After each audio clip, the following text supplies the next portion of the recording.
அதிகாரம் 2.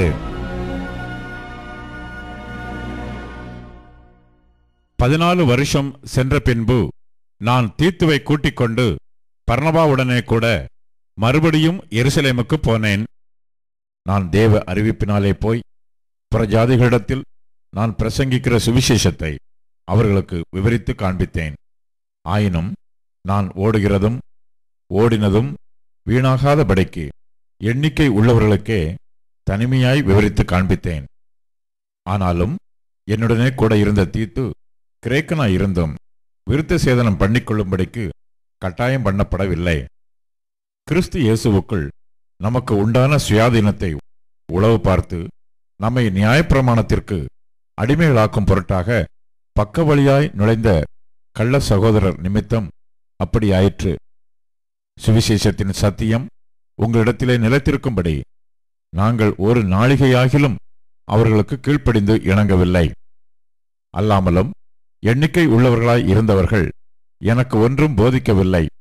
அவர்கள் எப்படிப்பட்டவர்களாய் இருந்தாலும் எனக்கு கவை இல்லை. தேவன் மனுஷரிடத்தில் பட்சபாதம் உள்ளவர் அல்லவே.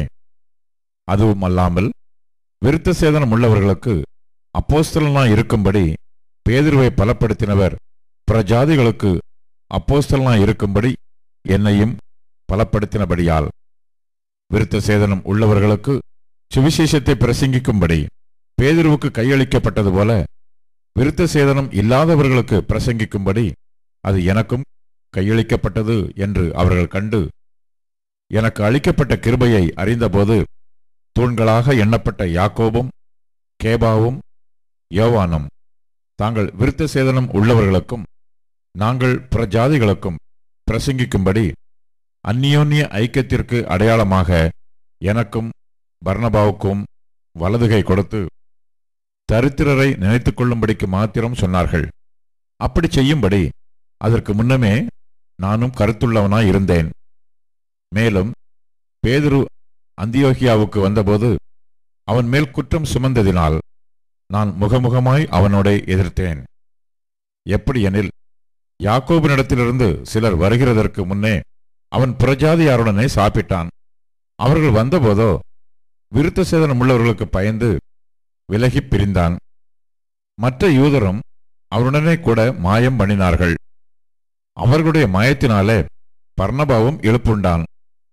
இப்படி அவர்கள் சுவிசேஷத்தின் சத்தியத்திற்கேற்றபடி சரியாய் நடவாததை நான் கண்டபோது எல்லாருக்கும் முன்பாக நான் பேதுருவை நோக்கி சொன்னது என்னவென்றால், யூதனாய் இருக்கிற நீர் யூத முறைமையாக நடவாமல் புறஜாதியார் முறைமையாக நடந்து கொண்டிருக்க புறஜாதியாரை யூதர் முறைமையாக நடக்கும்படி நீர் எப்படி கட்டாயம் பண்ணலாம்?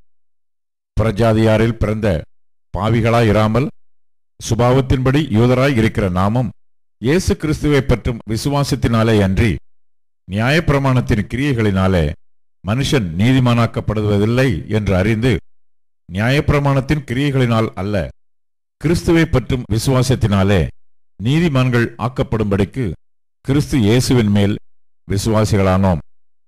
நியாயப்பிரமாணத்தின் கிரியைகளினாலே எந்த மனுஷனும் நீதிமானாக்கப்படுவதில்லையே.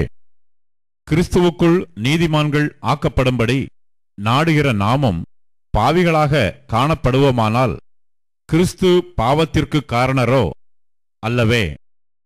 நான் இடித்து போட்டவைகளையே நான் மறுபடியும் கட்டினால் பிரமாணத்தை மீறுகிறவன் என்று காணப்படுவேன். தேவனுக்கென்று பிழைக்கும்படி நான் நியாயப்பிரமாணத்தினாலே நியாயப்பிரமாணத்திற்கு மரித்தேனே. கிறிஸ்துவுடனே கூட சிலுவையில் அறையப்பட்டேன். ஆயினும் பிழைத்திருக்கிறேன். இனி நான் அல்ல, கிறிஸ்துவே எனக்குள் பிழைத்திருக்கிறார். நான் இப்பொழுது மாம்சத்தில் பிழைத்திருக்கிறதோ என்னில் அன்பு கூர்ந்து எனக்காக தம்மைத்தாமே ஒப்புக் கொடுத்த தேவனுடைய குமாரனை பற்றும் விசுவாசத்தினாலே பிழைத்திருக்கிறேன். நான் தேவனுடைய கிருபையை விருதாவாக்குகிறதில்லை. நீதியானது நியாய பிரமாணத்தினாலே வருமானால் கிறிஸ்து மரித்தது வீணாயிருக்குமே.